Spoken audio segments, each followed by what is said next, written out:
Hey everyone, Josh here with a look at another Star Wars toy. And today we have a pretty special toy. This is one of the biggest toys ever made for the 3 3/4 action figures. And this is Queen Amidala's Royal Blockade Cruiser.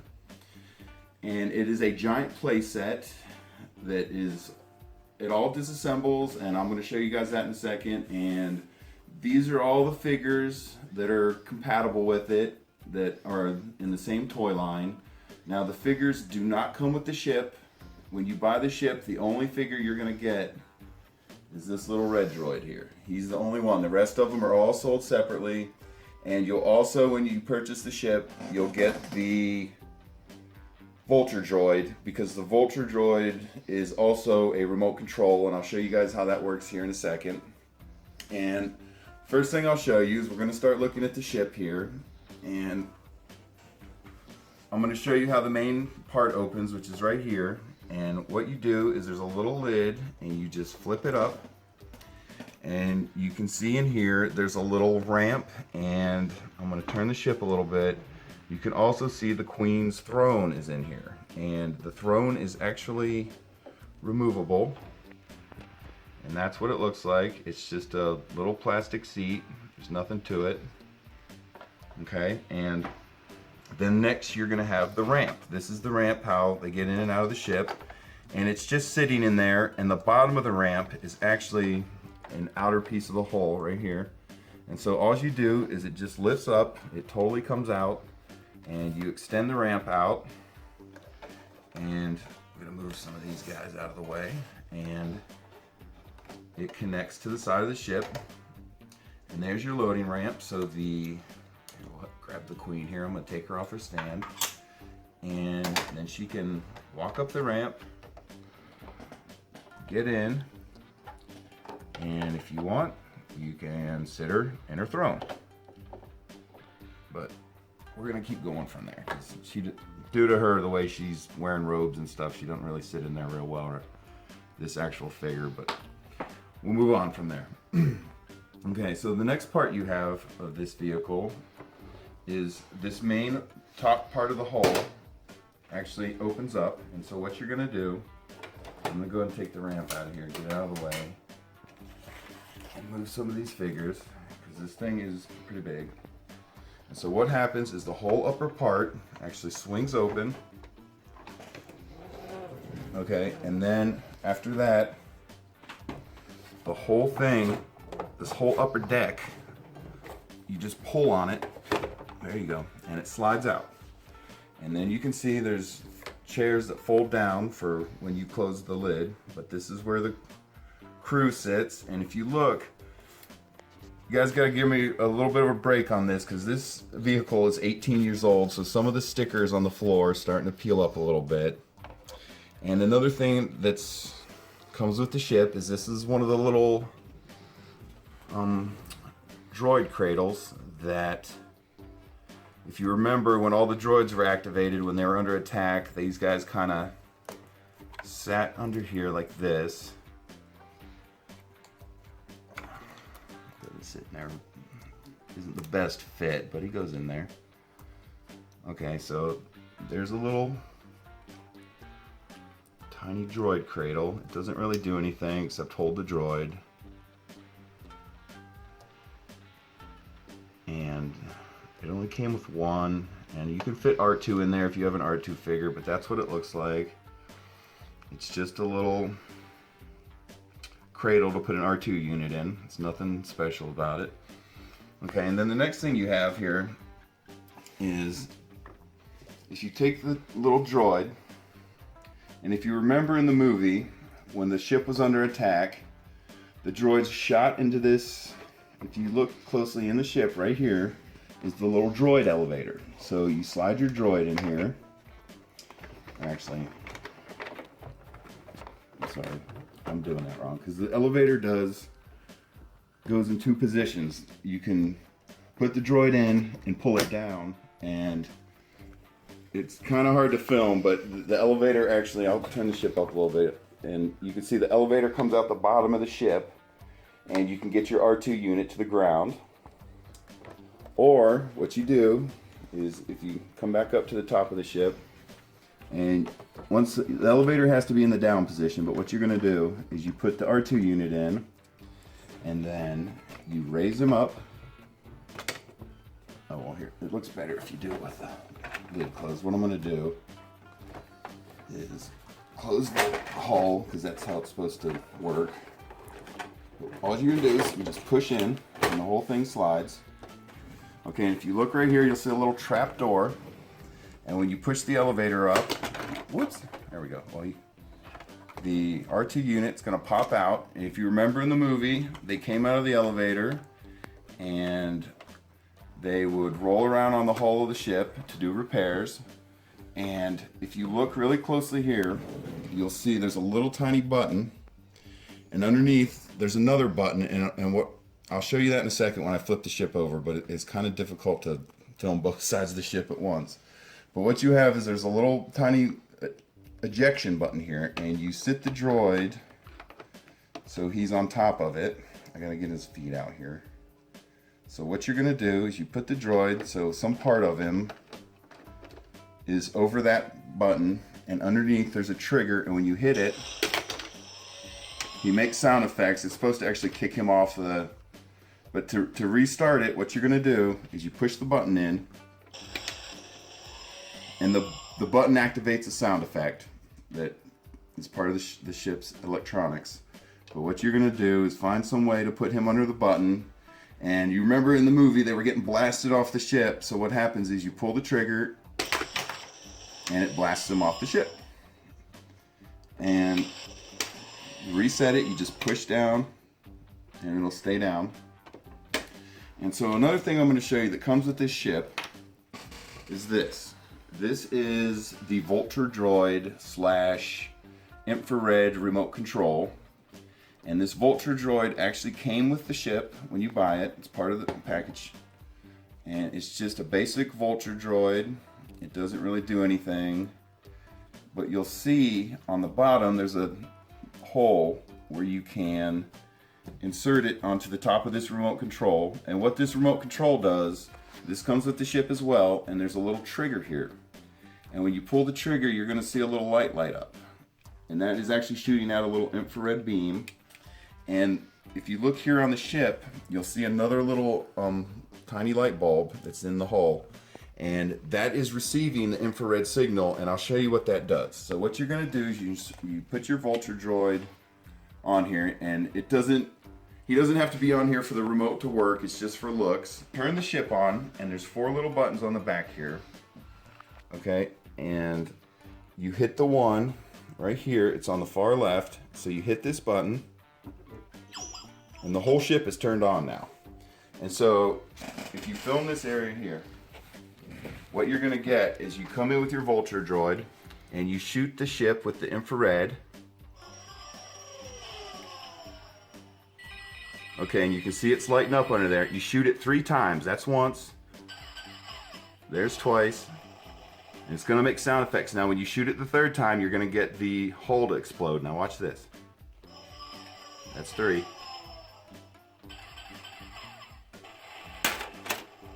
There you go. And the pieces are supposed to fly off here.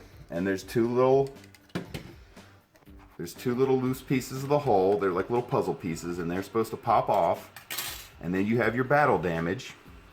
And if you look, there's a little pin right here that you have to reset, and you just push it down.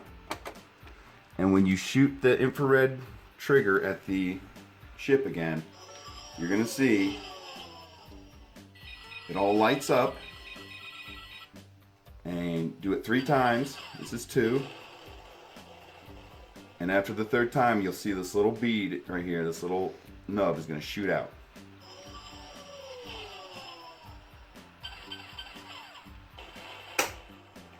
There you go. And so, this, when you're playing with it, as you would have the droid come out of the elevator, this is when he rolls over here and he's supposed to fix the battle damage. And then, if you want, you can have your droid. I can get him to stay on there. You can have your droid blown off the side of the ship.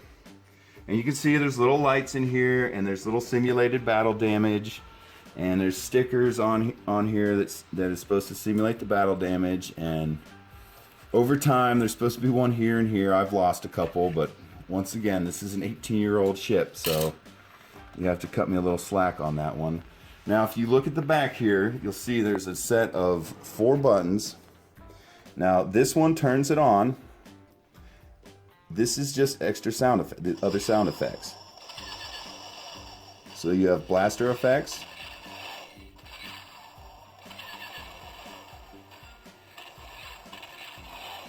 And some of them go on for quite a while. You have ship sound effects. And what is this last one? That, if you don't remember from the movie, that is actually the hyperdrive that gets damaged in the movie. You can see it in the ship lighting up here, and we'll get into that here in a second. I'll show you now. So, to access the hyperdrive, now I'm assuming if you're a Star Wars fan, you're familiar with the Phantom Menace, and part of the plot was the hyperdrive got damaged in the battle. Well, this is the hyperdrive engine right here, and if you flip it around, it has battle damage. And one side's new, one side's damaged. So what happens is when you're using the hyperdrive, if you look in here real closely, you'll see there's a little tiny rubber button where the hyperdrive sits. This is where the hyperdrive sits. And so when you put it in one way, if you put it in with the good side facing out, it's supposed to make the hyperdrive sound.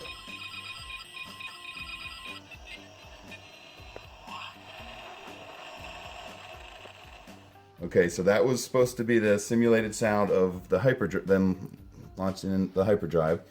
And so when you turn it over and put it in the other way, it's supposed to push, and so you have the damaged side out, and you push the hyperdrive in all the way. It's supposed to press that little rubber button in here down, and then when you hit it again, you'll see it doesn't work. You get the broken sound, and you'll see there's a little red light here flashing, letting you know the hyperdrive is broken.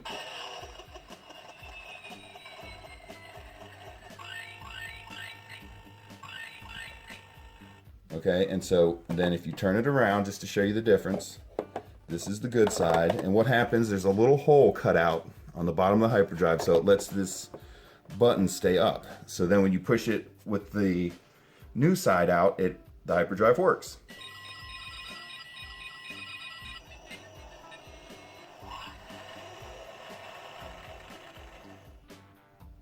And there you go. Okay. Now, moving on from there, I'm going to show you some other features. We're going to move to the front of the ship here. And what you're going to see is the whole front section here is actually removable. And the reason it is removable, and you just kind of got to tug on it and pull, and the whole front comes out.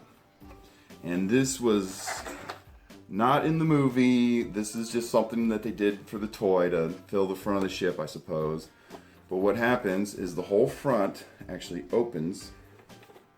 Let me see if we can get this thing going here. Come on. There we go. Wow, it does not want to let go. There we go. Okay.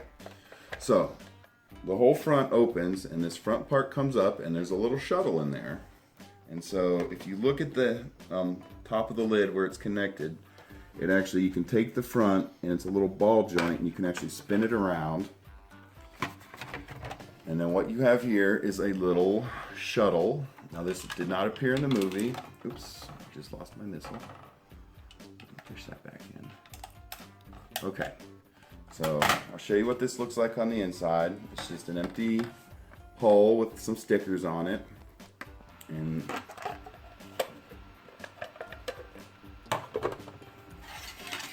so next what you have here is a little escape shuttle that fits an R2 unit. And I'm going to grab this little guy here. And one thing that's interesting about this R2 unit, if you look at him before we get into the ship more, if you look, his eyes kind of light up. Well, there's no battery in this guy. If you look real close at the top of his dome, it's actually a clear piece of plastic, And what happens is the light from the room goes into this little hole, and when it comes out, it gives the appearance that his eye is lighting up. And this is the droid that comes with the ship when you buy it. And so what you're going to do is you pop the canopy open on the ship, and there you can see the inside of it. And it's designed to put an R2 unit in, but what you have to do is you have to push his bottom leg down, and you have to push his side legs back like this. And then what you're going to do is you slide him in here, and it is actually a little tricky, but you got to put him in there. And then one of the few design flaws, well, one of the design flaws of this toy is they cut out the hole for this R2 unit, but they didn't leave room for the lenses. So you kind of got to wiggle him a little bit to get him in there, but he'll go in. And what you're doing is you're fighting the little eye lenses that the R2 unit has. There we go. Okay, he's through. Okay, so he's through, and that's what it looks like when you close him in there. And just because he was the one on the package, if you have access to the packaging, you'll see in the packaging, this is the Obi-Wan figure they were putting in there. So you take your canopy and you hold it open, and you can slide Obi-Wan in there for the escape shuttle. There he goes. And it's a little bit of a tight squeeze, but it does close, and he's in there. But the windows, if you look closely, they're actually solid paint, and so you can't see him in there. He's got tinted windows. But this is the little escape shuttle. I'll show it to you on all sides. I'm gonna go and spin it. And you can see it has a little projectile in the front, a little torpedo. And I'll show you how that works here in a second. And you see the bottom of it. And if you look closely here, you'll see there's a little trigger on the front of the ship. And all you're gonna do is you push the trigger and the projectile is gonna shoot. There you go. And to reinsert it, all you do is you put it in, line it up, the notches up with the hole, push till you hear click, and then you're ready to fire again. And there is your little escape shuttle. Okay, so we're gonna go ahead and take Obi-Wan out of there. And the red R2 unit. And you gotta kind of, once again, you gotta kind of wiggle him and finagle him a little bit, but he will come out of there. There we go.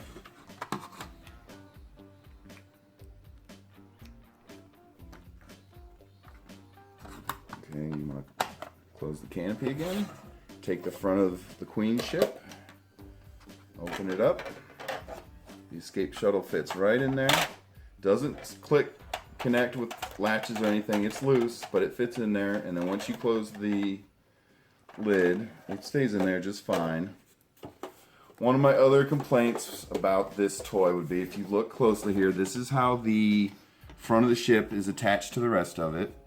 And you can see there's just two big hooks on there. And if you, let me spin the ship here a little bit.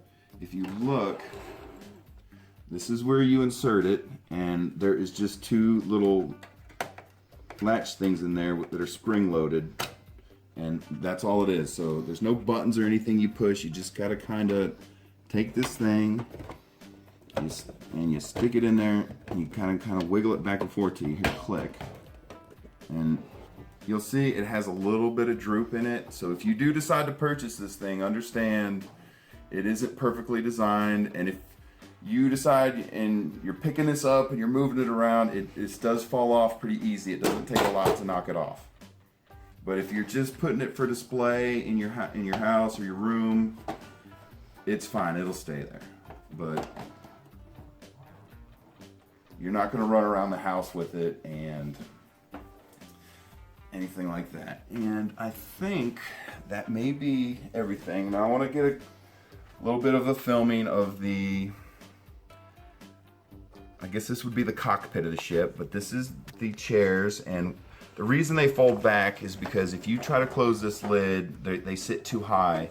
So you can't actually have figures in here in the seated position and have the lid closed.